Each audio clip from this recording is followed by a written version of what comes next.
Hello, Sagittarius, Sun, Moon, Rising, and Venus signs. Kamusta kayo? Sana ba'y nasa mabuti kayong kalagayan. Welcome back po sa Star Tarot. At kung bago kayo rito, welcome din po kayo. Please subscribe, like, share my videos, and leave me a comment kung nakaresonate po kayo. So, first card, grounding. Go deep, explore your roots, Sagittarius.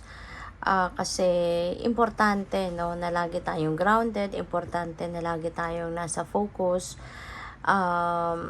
importante din na nabibigyan natin ng oras, panahon at atensyon ang bawat area of life natin.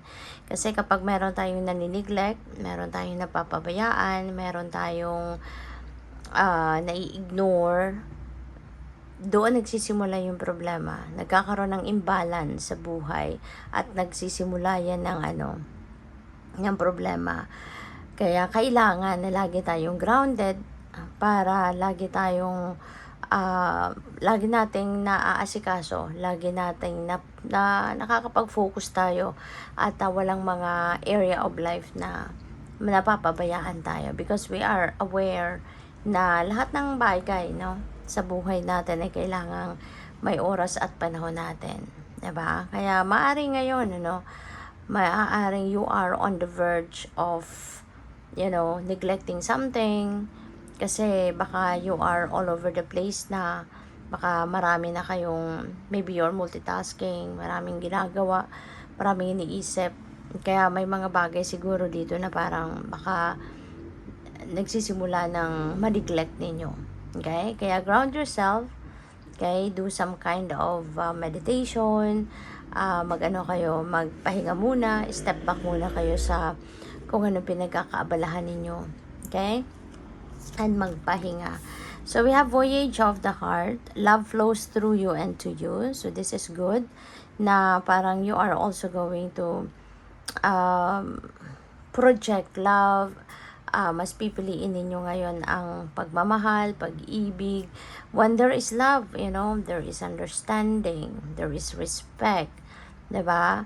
At malalim, no? Malalim pa yung saya na mararamdaman ninyo when you are projecting love. So which is good kasi when there is love is very positive energy, no? At when you are projecting positivity, maraming magagandang bagay ang dadating sa buhay mo. Maraming magaganda at positibong bagay ang maaaring mangyari sa buhay mo. Okay? Good things are coming your way. Good things are going to unfold in your life. So, we have answering the call. The time is now. Okay? Ngayon na ang panahon. Maaari na related ito dito sa grounding na panahon na. Maybe you're being called now to take some rest. Maybe you've been very busy lately. Kaya maaring ito ngayon yung tinatawag na kayo ng universe na it's about time for you to rest. It's about time na for you to give yourself time, 'di ba? Para magpahinga. Otherwise, 'di ba? Kapag hindi ka nagpahinga, anong mangyayari? You're always busy. So, anong mangyayari? You will be burnout. You will be energy drained. At anong mangyayari? Diba? Imbalance will happen. There will be problems that may arise kasi wala ka na sa balance. No? Kaya kailangan na bigyan ninyo ng oras, panahon at atensyon ang sarili ninyo, alagaan ninyo ang inyong sarili and other things. Alright? So, maaari din na divine timing na to. No? Divine timing has come for some things to unfold in your life. Baka may mga bagay dito, mga pinagdadasal kayo, mga minamanifest ninyo na maaaring mag-manifest na talaga, mangyari na sa buhay mo. No? O pwedeng, ang iba sa inyo dito is going to start something new in your life. Diba? O pwedeng you're going to be maybe you are being called now to embrace a spiritual career. Maybe you're being called now, diba, to step into your purpose. So, whatever the case may be, diba, the time is now. You know, so kailangan mo ng aksyonan ang lahat. Aksyonan kung ano man ang panawagan sa iyo ng universe. So, by the way, maraming salamat for subscribing. And if you haven't subscribed yet, subscribe na kayo. And also, maraming salamat din for not skipping the ads. Malaking bagay po yan sa akin. Also, please click the join button sa baba ng video kung gusto po ninyo na mag-join kayo sa membership. Salamat!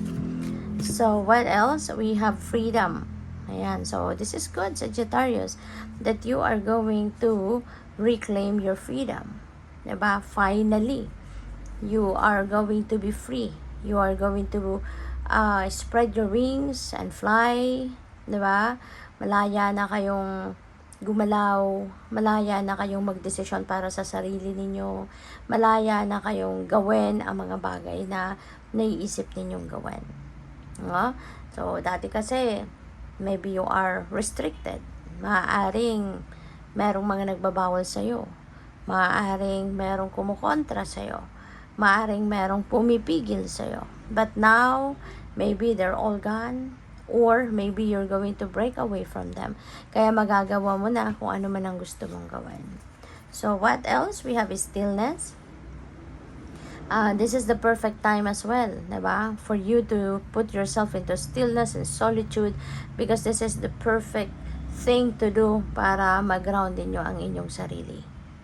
Okay? Maybe kailangan ninyo ngayon ng detoxification, purification, diba? Mag-electronic detox din kayo. Kasi when you are always soaked in sa social media, diba? Marami sa social media yung negative energy, no, na ibibigay sa atin. Kaya paminsan-minsan kailangan din nating i-detox yung sarili natin from social media. No, makakatulong din yan para sa lalong-lalo na siguro sa inyo na baka marami ng laman ng isip mo, you have too much on your plate, maraming gumugulo sa isip mo siguro. Kaya you're being invited here to ground yourself, put yourself into stillness, para na makapag-unload ka ng stress, makapag-unload ka ng negative energy, negative thoughts, feelings, and emotions, and any kinds of negativity pa na nandiyan dyan sa'yo. Kaya panahon na para magnilay-nilay ka muna. Okay? Take a break. Take a time out. Alright? We have community. Maybe there is something dito na kailangan kayong gawin with the community of people around you. Baka baka merong activity, merong social event, may mga social gathering siguro na kayo maiimbitahan, or there could be something also na baka kailangan mong gawin na mangangailangan ka ng tulong ng iba. Maybe you're going to call on the community of people around you na suportahan ka, tulungan ka. Kasi maswerte ka din. No? Maswerte ka din, Sagittarius, kasi you're surrounded with people that are very supportive and helpful of you. You are surrounded with people na laging nandiyan dyan whenever they call on them, whenever you ask for their help, nandiyan dyan sila. Kaya you're very lucky and blessed. So, good luck. Thank you for watching. Love and light. Namaste.